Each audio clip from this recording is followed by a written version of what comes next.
Alors, bonjour, bienvenue sur cette chaîne. Aujourd'hui, nous allons continuer avec les intersections. Je vais vous parler aujourd'hui du pénétration d'un cylindre dans une sphère. Je vous ai mis l'exemple et d'ailleurs j'ai tracé pour aujourd'hui. Je vais vous expliquer la méthode, comment faire pour résoudre un problème pareil. Comme vous pouvez constater ici, j'ai choisi cette surface composée, cette pénétration, l'intersection d'un cylindre avec cette sphère. C'est pour vous montrer la méthode quand vous avez ceci. En général, on va vous donner les axes. Souvent, on va vous donner un tube pareil, comme ceci. Et comme ceci. C'est à vous d'analyser. Ici, vous avez l'axe du cylindre. Le cylindre ici, je vais nommer ça A. Vous pouvez constater directement que le cylindre A est en vraie grandeur au plan frontal. Ça veut dire il n'y a rien à changer, il n'y a pas de changement de plan. Vous pouvez vous mettre directement à appliquer les méthodes qui vont vous permettre de trouver le développement, parce que le but ici c'est de trouver ce développement, le développement de ce cylindre A que j'ai mis ici. C'est le but d'aujourd'hui. Or, si vous vous retrouvez sur les situations d'eau, on vous met l'axe du cylindre quelconque, la première des choses à faire, parce qu'il y en a que c'est dur possible de dire, la première des choses à faire quand vous vous retrouvez avec la situation d'où le cylindre est quelconque, ça veut dire à cette position-ci, par exemple, ça, et après ici, à ces deux positions, vous constatez directement que vous avez une droite quelconque. Ici, pour avoir la vraie grandeur, vous allez vous placer au centre de votre sphère et roter ce point pour amener sur le plan là. Quand vous ramenez ici, ça veut dire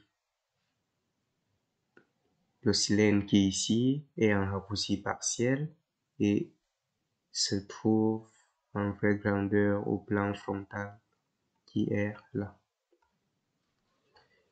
Bon, ici, je vous ai facilité la tâche sur ce que je vous ai donné. J'ai pris déjà un cylindre, je n'ai pas compliqué la tâche. Et je préfère vous montrer. J'ai l'habitude quand même de faire cela, de donner un cylindre quelconque. Donc, la première des choses, quand vous avez un cylindre quelconque, ça veut dire le cylindre avec l'axe quelconque comme ceci. La première des choses, c'est de retrouver sa vraie grandeur dans un plan. Donc, vous rotez juste comme ceci et vous projetez là. Vous avez la vraie grandeur de ce cylindre dans le plan frontal. Et ici, vous avez son raccourci partiel. C'est ça ici, le raccourci partiel. Ici, c'est sa vraie grandeur. Et bien après, quand vous finissez déjà comme ceci, vous venez ici, vous divisez votre cercle, vous tracez un cercle de diamètre de ce cylindre à ce niveau. Vous divisez un certain nombre de parties que vous voulez. Moi, j'ai l'habitude de diviser en 8 parties. Vous pouvez diviser en 12 parties pour être plus précis sur votre développement. Je vous conseille d'ailleurs toujours de diviser votre cercle en 12 parties pour être bien précis. Ici, c'est parce que j'ai fait avec la machine et du coup, il n'y a pas le raccordement est précis. Quand vous divisez votre cercle, vous allez ramener votre cercle sur la sphère, ici au plan horizontal. Vous allez diviser avec le compas que vous mettez là, vous tracez ce diamètre comme ceci. Bon, je vais faire un demi. Vous divisez là, là, et là, et là. Vous avez 8 parties. Vous projetez tous les parties, par exemple le point A. Je renvoie le point A comme ceci, jusqu'à ce que ça touche le contour extérieur de ma sphère. Je projette ce point au plan frontal.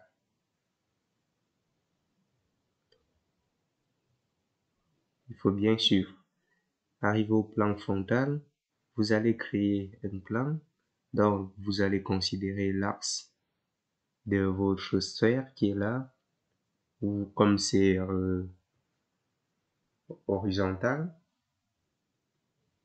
vous allez vous placer au point O' et faire roter le point A jusqu'à ce que ça retouche, ça coupe l'intersection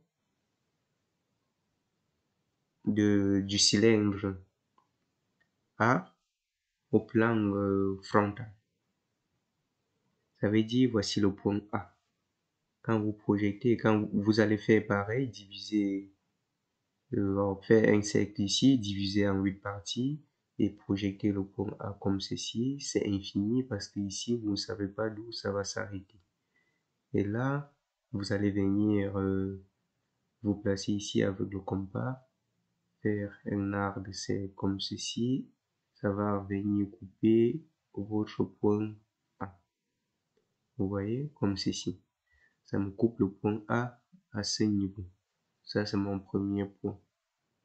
Vous allez faire pareil, par exemple, ce point qui est ici. Vous allez faire pareil, projeter là, comme ceci. Sur le point E, vous projetez comme ceci. Ça doit être parallèle à l'axe du cylindre au plan horizontal.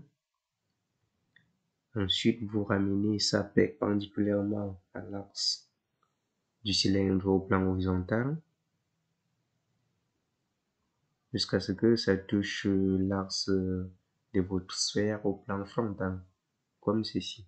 À ce niveau, vous prenez votre compas, vous vous placez au point O' de votre sphère, vous faites roter ce point comme ceci. Ça va venir couper le même point qui est là, le point E qui est là. Vous avez votre deuxième point et l'autre point. Vous allez faire pareil pour tous les points.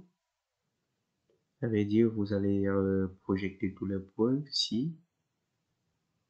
Pareil. Et renvoyer au plan frontal. Projeter tout. Renvoyer au plan frontal. Alors, comment obtenir l'ellipse que vous retrouvez ici? L'ellipse qui est ici, c'est juste la projection de tous ces points comme ceci. Vous projetez tous les points qui sont là vers le bas. Vous retrouvez l'ellipse ici. Ça, c'est pour avoir les plus complets, bien sûr. Tous ces points, vous projetez vers le bas. C'est juste la correspondance des points.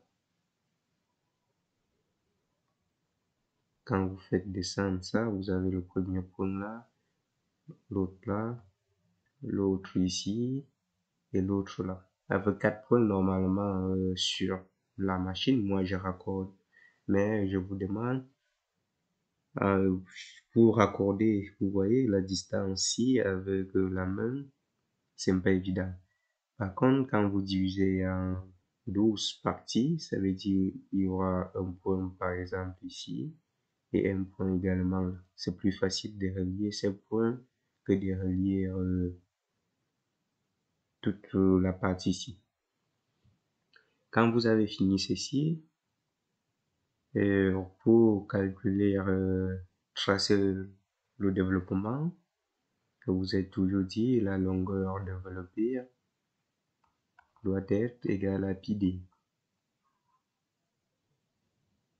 Vous appliquez ça ou bien vous appliquez la longueur développée si on vous donne juste le rayon de votre cylindre A. Vous allez appliquer pi longueur développée égale à pi facteur. Vous savez que le diamètre c'est 2 fois le rayon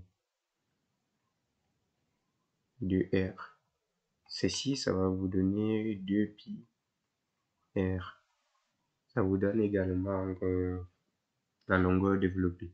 C'est ça que j'ai tracé ici en bas. Donc vous allez venir tracer, par exemple comme ça. Je trace ça, je divise ça en 8 parties. C'est ce que j'ai fait pour vous montrer.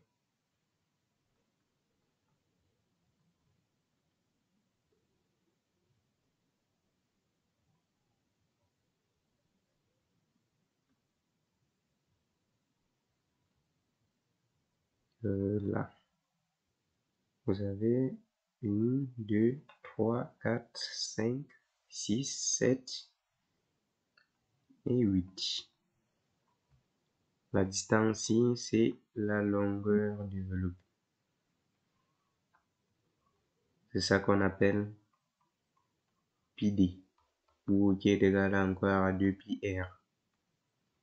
Vous adaptez la formule selon ce qu'on vous a donné. Si on vous donne le rayon, si par exemple je dis ici, le rayon ici c'est, si je mets R égale à 30 mm, vous utilisez le rayon. Et si je mets D égale à 60 mm, vous allez utiliser cette formule. C'est ça ce que je vous apprends chaque jour. Et c'était la fin de cette vidéo de l'intersection de la pénétration du cylindre avec une sphère. J'ai voulu vous montrer ça, on ne sait jamais, ça peut arriver que vous êtes aux ateliers et vous vous retrouvez dans des situations pareilles. Si ça vous a plu, mentionnez dans les commentaires et aussi abonnez-vous sur la chaîne pour ne rien manquer.